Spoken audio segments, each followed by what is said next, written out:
बृहस्पतिवार की व्रत और विधि विधान कैसे करना चाहिए। बृहस्पतिवार के दिन जो भी स्त्री पुरुष व्रत करे उसको चाहिए कि वह दिन में एक ही समय भोजन करे, क्योंकि इस दिन बृहस्पतिश्वर भगवान का पूजन होता है। और भोजन में चने की दाल का आदि का करे, परंतु नमक ना खावे। पीले वस्त्र पहने ही पीले फूलों से प्रयोग करे, पीले चंदन से पूजन करे। पूजन के बाद बृहस्पति देव की कथा सुननी चाहिए। इस व्रत को करने से मन की सभी इच्छाएं पूरी होती हैं और बृहस्पति महाराज प्रसन्न होते हैं। अन्न पुत्र धन विद्या मन वांछित फलों की प्राप्ति होती है। परिवार में सुख तथा शांति रहती है, इसलिए यह व्रत सर्वश्रेष्ठ और अति फलदायक है।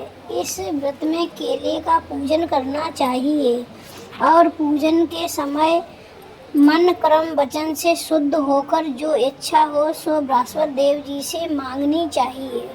बृहस्पति देव उनकी सभी इच्छाओं को पूर्ण करते हैं, ऐसा मन में दृढ़ विश्वास रखना चाहिए। प्राचीन काल में एक भारतवर्ष में राजा राज्य करता था। वह बड़ा प्रतापी और धनी था। वह प्रत्येक मंदिर में दर्शन करने जाता था, ब्राह्मण एवं गुरु की सेवा किया करता था।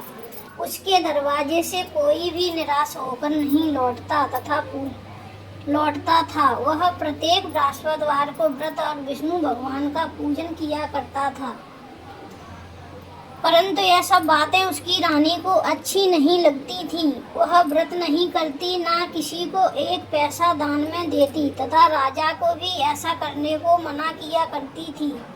एक समय की बात है, राजा शिकार खेलने वन को गए हुए थे। घर पर रानी और रानी की दासी थी। उस समय गुरु बृहस्पति देव एक साधु का रूप धारण कर राजा के दरवाजे पर भिक्षा मांगने गए तथा भिक्षा मांगी तो रानी कहने लगी, हे साधु महाराज, मैं इस दान पुण्य से तंग आ गई हूँ। मुझसे तो घर का कार्य समाप्त नहीं होता। इस कार्य के लिए तो मेरे पतिदेव ही बहुत हैं। अब आप ऐसी कृपा करें कि यह सब धन नष्ट हो जावे तथा मैं आराम से रह सकूं। साधु बोले, हे देवी, तुम बड़ी विचित्र हो। संतान और धन से कोई दुखी नहीं होता, इसको सभी चाहते हैं। पापी भी पुत्र और धन की इच्छा करते हैं। अगर आपके पास अधिक धन है तो भूखे मनुष्यों को भोजन करवाओ, प्याऊ लगवाओ, ब्राह्मणों को दान दो, कुआं तालाब बाग बगीचा आदि का निर्माण करवाओ, निर्धन के मनुष्य की कुंवारी कन्या का विवाह करवाओ। धन को शुभ कर्मों में खर्च करो, जिससे तुम्हारे कुल का यश बढ़े तथा सुरक्षा की प्राप्ति हो। मगर वह रानी इन बातों से खुश न हुई।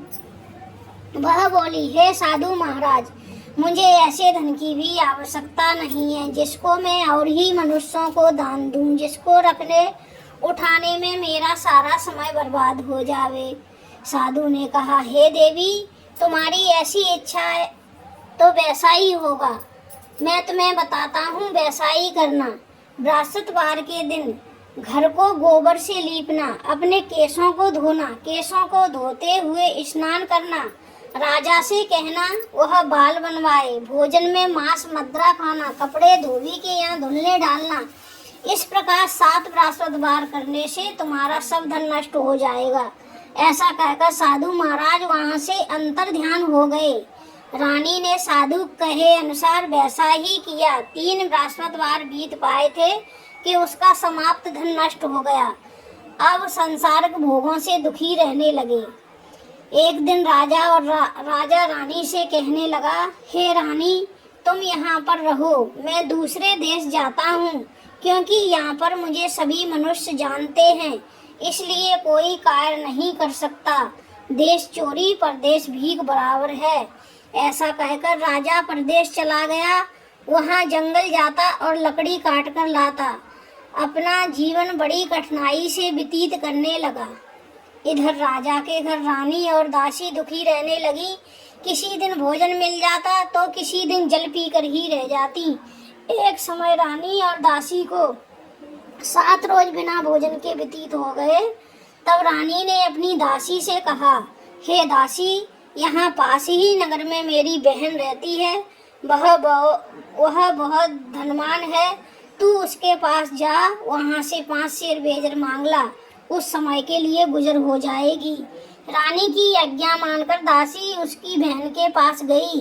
रानी की बहन उस समय पूजन कर रही थी, क्योंकि उस रोज बृहस्पतिवार था। जब दासी ने रानी की बहन को देखा और उससे बोली, हे रानी, मुझे तुम्हारी बहन ने भेजा है, मेरे लिए 5 शेर बेजर दे दो। इस प्रकार दासी ने अनेक बार कहा, परंतु रानी ने कुछ उत्तर नहीं दिया, क्योंकि उस समय बृहस्पतिवार की कथा सुन रही थी।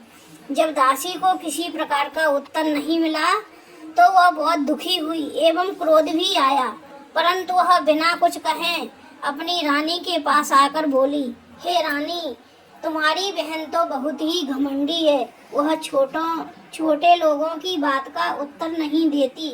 मैंने उससे कहा तो उसने मेरी बात का कोई उत्तर नहीं दिया। मैं वापस चली आई। रानी बोली, हे दासी, इसमें उसका कोई दोष नहीं है। जब बुरे दिन आते हैं तब कोई सहारा नहीं देता। अच्छे बुरे का आपत्ति काल में ही पता लगता है। अब जो ईश्वर की इच्छा होगी वही होगा। यह सब हमारे भाग्य का दोष है।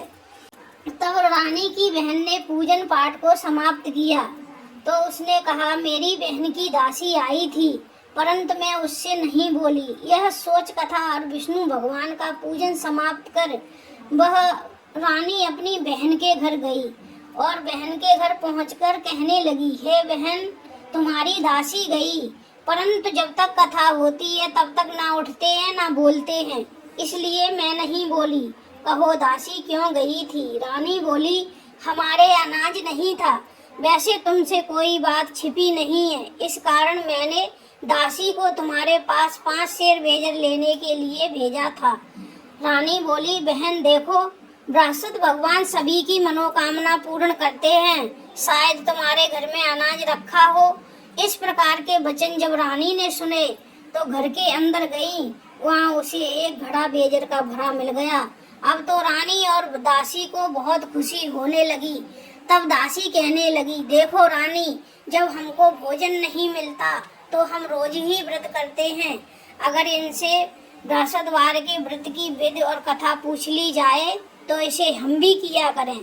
तब रानी ने अपनी बहन से कहा, हे बहन, बृहस्पतिवार के व्रत की कथा कैसे है तथा यह व्रत कैसे करना चाहिए? रानी की बहन ने कहा, बृहस्पतिवार के व्रत में चना की दाल मुनक्का से विष्णु भगवान का केले की जड़ में पूजन करे तथा घी का दीपक जलावे और कहानी सुने। इससे बृहस्पति भगवान प्रसन्न होते हैं, अन्न पुत्र धन देते हैं, मनोकामना पूर्ण करते हैं।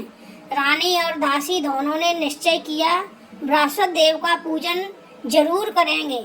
7 दिन बाद जब बृहस्पतिवार आया तो उन्होंने व्रत रखा। घुड़सवार में जाकर चना गुड़ बील लाई तथा उसकी दाल से केले की जड़ में विष्णु भगवान का पूजन किया। अब पीला भोजन कहाँ से आए? बेचारी बड़ी दुखी हुई, परंतु उन्होंने व्रत किया था, इस कारण गुरु भगवान प्रसन्न थे। 2 थालों में सुंदर पीला भोजन लेकर आए और दासी को देखकर बोले, हे दासी, यह भोजन तुम्हारे और रानी के लिए है, तुम दोनों खा लेना। दासी भोजन पाकर बड़ी प्रसन्न हुई और रानी से बोली, चलो रानी जी, भोजन कर लो। रानी को इस विषय में कुछ पता नहीं था, इसलिए वह दासी से बोली, तू ही भोजन कर, क्योंकि तू हमारे व्रत में हंसी उड़ाती है। दासी ने कहा, देखो रानी, एक साधु आया था, वह हमें 2 थालों में भोजन दे गया है, इसलिए हम और तुम दोनों साथ साथ भोजन करेंगी। रानी और दासी दोनों ने गुरु भगवान का भोजन प्रारंभ किया और प्रत्येक बृहस्पतिवार को व्रत करने लगी। विष्णु भगवान का व्रत और बृहस्पति देव की पूजन करने लगी। इस पूजन से बृहस्पति भगवान प्रसन्न हो गए। रानी और दासी के पास बहुत धन हो गया। रानी फिर उसी प्रकार आलस करने लगी। तब दासी बोली, हे रानी, देखो, पहले हमको जब भोजन नहीं मिलता तो हम व्रत करते थे। हे रानी, पहले तुम इसी प्रकार आलस किया करती थी, धन के रखने में कष्ट होता था, इस कारण सभी धन नष्ट हो गया। अब गुरु भगवान की कृपा से धन मिला है फिर तुम्हें आलस होता है। बड़ी मुसीबतों के बाद हमने यह धन पाया है, इसलिए हमें दान पुण्य करना चाहिए तथा भूखे मनुष्यों को भोजन करवाओ, प्याऊ लगवाओ, ब्राह्मणों को दान दो, कुआं तालाब बाग बगीचा आदि का निर्माण करवाओ, मंदिर पाठशाला बनवाकर दान दो, कुंवारी कन्या का विवाह कराओ, धन को शुभ कर्मों में खर्च करो, जिससे तुम्हारे कुल का यश बढ़े तथा सुरक्षा की प्राप्ति हो। तब रानी ने इसी प्रकार कार्यक्रम करने प्रारंभ किए तो उनका यश फैलने लगा। एक दिन रानी और दासी विचार करने लगी, न जाने राजा किस प्रकार से होंगे, उनकी कोई खबर नहीं। उन्होंने गुरु भगवान से प्रार्थना की।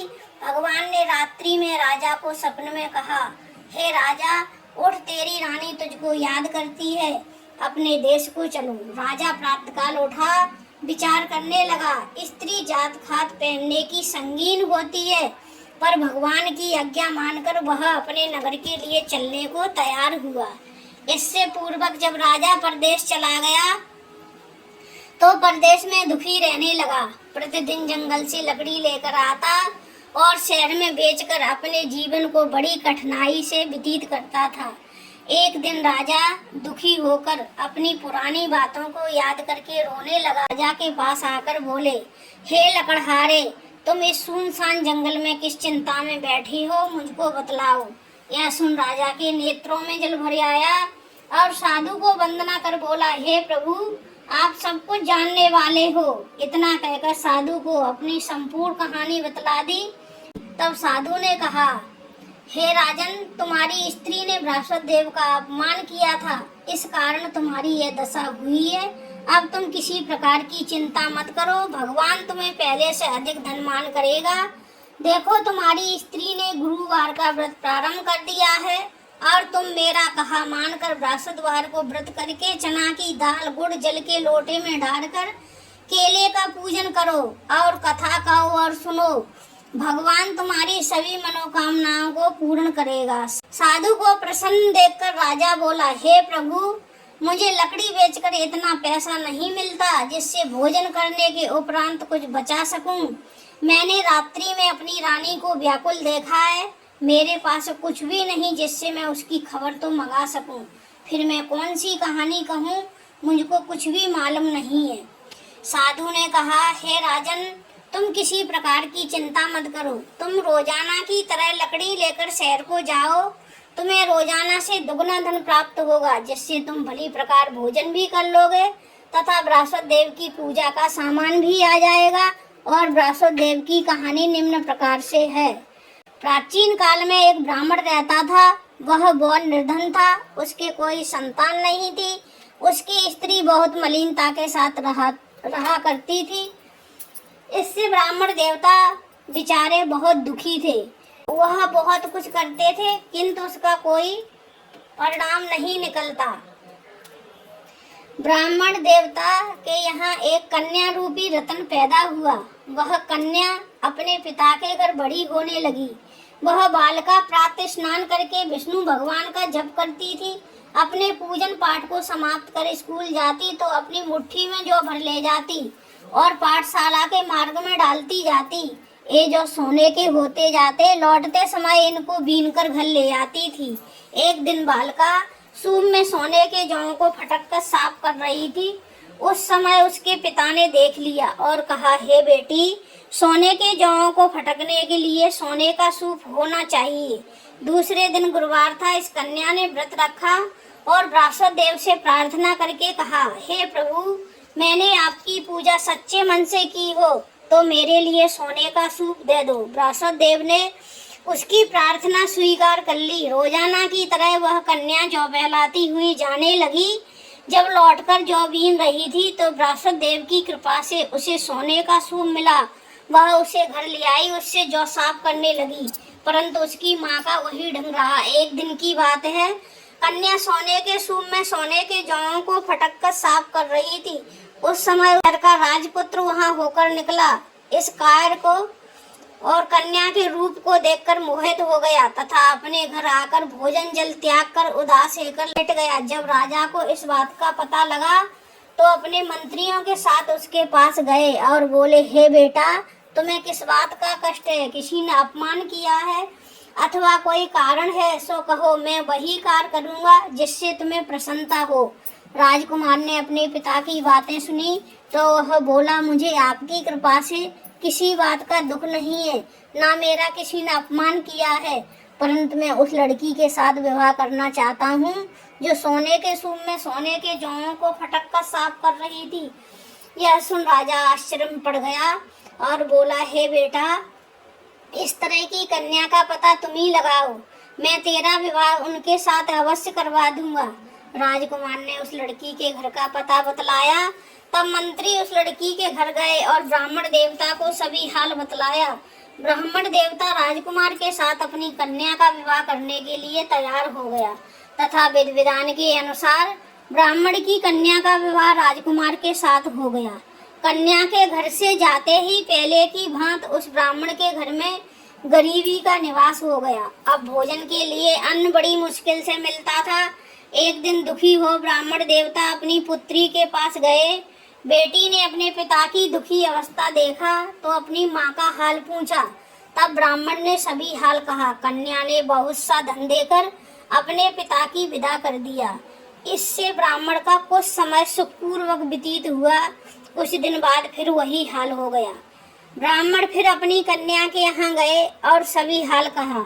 लड़की बोली, हे पिताजी, आप माताजी को लिवा लाओ, मैं उन्हें विधि बता दूंगी जिससे तुम्हारी गरीबी दूर हो जाएगी। वह ब्राह्मण देवता अपनी स्त्री को साथ लेकर पहुँचे तो पुत्री अपनी माँ को समझाने लगी, हे माँ, तुम प्रातःकाल उठकर सर्वप्रथम प्रथम स्नान करके विष्णु भगवान का पूजन किया करो, सब दरिद्रता दूर हो जाएगी। परंतु उसकी माँ ने एक भी बात नहीं मानी और प्रातःकाल उठकर अपनी पुत्री और बच्चों की जूठन को उठाकर खा लिया। यह देखकर उसकी पुत्री को बहुत गुस्सा आया और एक रात कोठरी से सामान बाहर निकालकर अपनी माँ को उसमें बंद कर दिया और प्रातःकाल उसमें से निकाला, स्नान करा के पाठ कराया तो उसकी माँ की बुद्धि ठीक हो गई। अब वह प्रत्येक बृहस्पतिवार को व्रत रखने लगी। इस व्रत के प्रभाव से उसकी माँ भी बहुत ही पुत्रवती और बहुत धनवान हो गई। बृहस्पति जी के प्रभाव से वह स्वर्ग को प्राप्त हुई तथा ब्राह्मण भी इस पूर्वक श्लोक के सुख भोग का स्वर्ग को प्राप्त हुए। इस तरह कहानी कहकर साधु देवता वहां से अलोप हो गए। धीरे धीरे समय व्यतीत होने पर फिर बृहस्पतिवार का दिन आया। राजा जंगल से लकड़ी काटकर शहर में बेचने गया। उसे उस दिन से रोज से अधिक पैसा मिला। राजा ने चना गुड़ लाकर बृहस्पतिवार का व्रत किया जिससे उससे उसके सभी कष्ट दूर हो गए। परंतु जब दोबारा गुरुवार का दिन आया तो बृहस्पतिवार का व्रत करना भूल गया। इस कारण गुरु भगवान नाराज हो गए।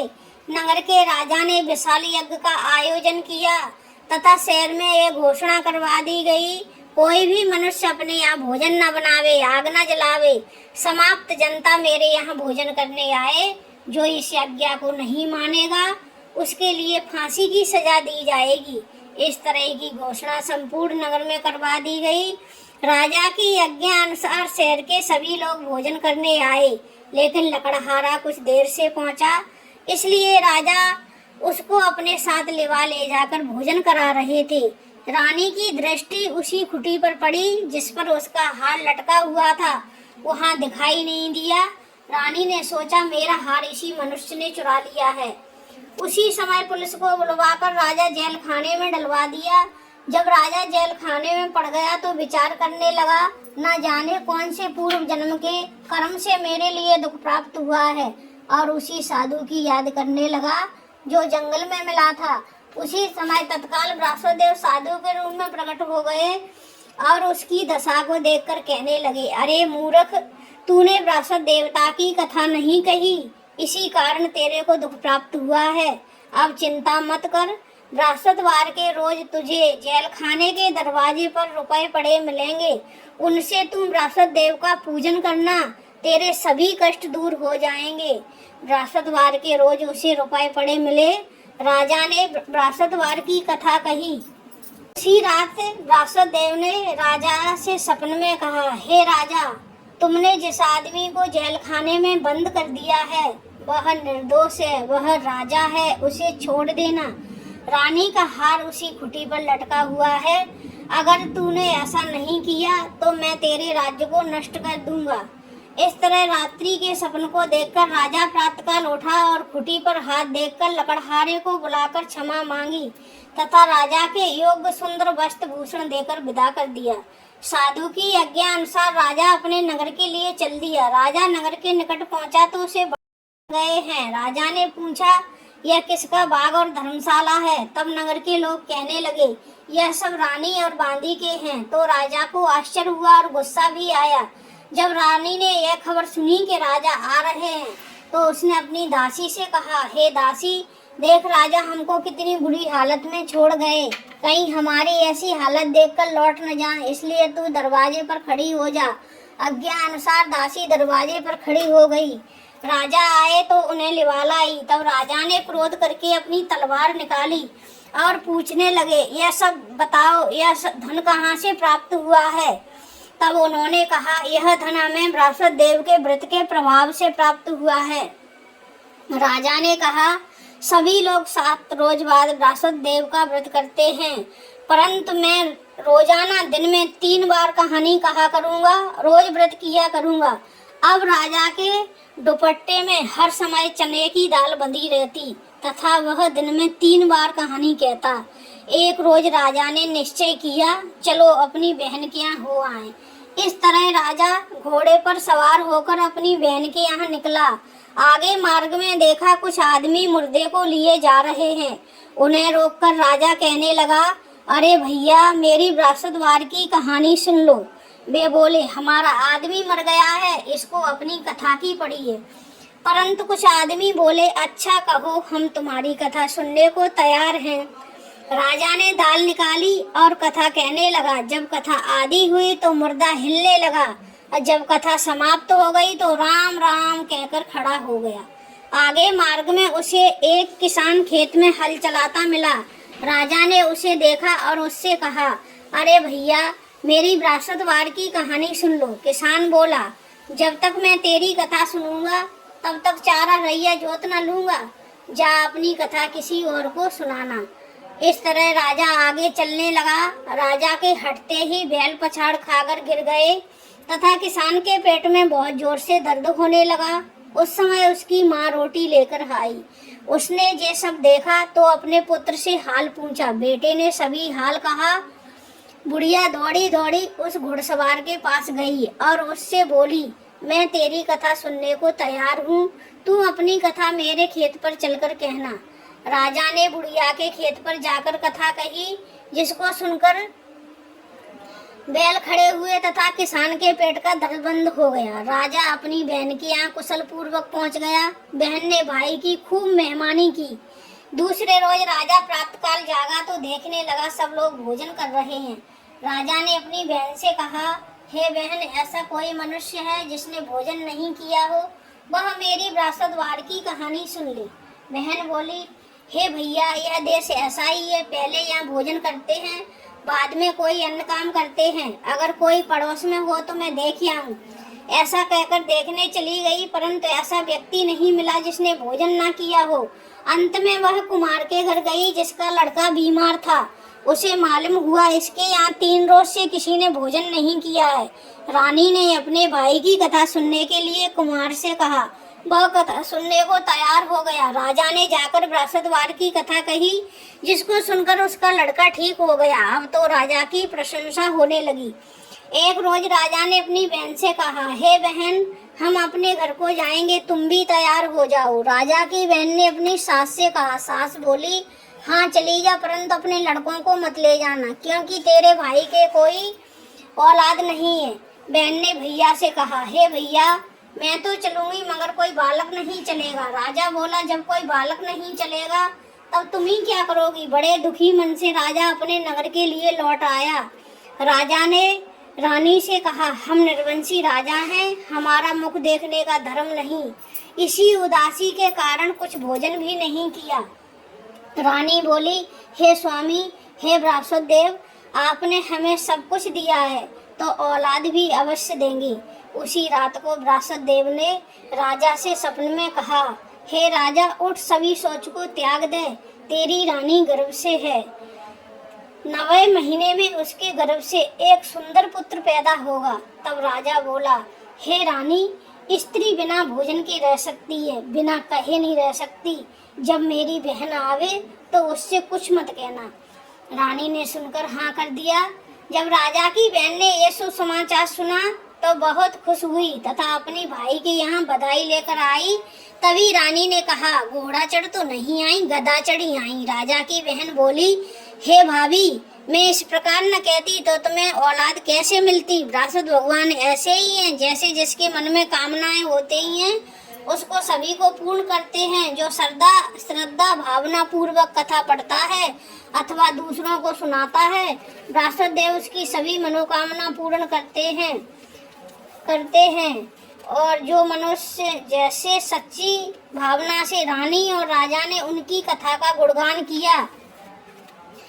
किया तो उनकी सभी इच्छाएं बृहस्पति देव जी ने पूर्ण की। इसलिए सबको कथा सुनने के बाद प्रसाद लेकर जाना चाहिए। हृदय से उनका नमन करते हुए जयकारा बोलना चाहिए। बोलो बृहस्पति देव की जय, बोल विष्णु भगवान की जय। ओम जय बृहस्पति देवा, स्वामी जय बृहस्पति देवा। छिन्न छिन्न भोग लगाऊं, छिन्न छिन्न भोग लगाऊं, कदली फल मेवा। ओम जय बृहस्पति देवा, तुम पूर्ण परमात्मा, तुम अंतर्यामी, स्वामी तुम अंतर्यामी। जगत पिता जगदीश्वर, तुम सबके स्वामी। ओम जय बृहस्पति देवा। तन मन धन अर्पण करे, जो जन शरण पड़े। स्वामी जो जन शरण पड़े, प्रभु प्रगट तब हो कर, हरि प्रगट तब हो कर, आकर द्वार खड़े। ओम जय बृहस्पति देवा। चरणामृत निज निर्मल, सब पातक हरता। स्वामी सब पातक हरता, सकल मनोरथ दायक, कृपा करो भरता। ओम जय बृहस्पति देवा। दीन दयाल दयानिधि, भक्तन हितकारी। स्वामी भक्तन हितकारी, पाप दोष सब हरता, भव बंधन हारी। ओम जय बृहस्पति देवा। सकल मनोरथ दायक, सब संशय तारो। स्वामी सब संशय विकार मिटाओ, संतन सुखकारी। ओम जय बृहस्पति देवा। जो कोई आरती तेरी प्रेम सहित गावे, स्वामी हृदय सहित गावे। ज्येष्ठानंद आनंद करे, ज्येष्ठानंद आनंद करे, सो निश्चय पावे। ओम जय बृहस्पति देवा। जय बृहस्पति देवा, स्वामी जय बृहस्पति देवा। छिन्न छिन्न भोग लगाऊं, छिन्न छिन्न भोग लगाऊं, कदली फल मेवा। ओम जय बृहस्पति देवा। बोलिए बृहस्पति देव की जय, बोल गुरु भगवान की जय, बोलो विष्णु भगवान की जय।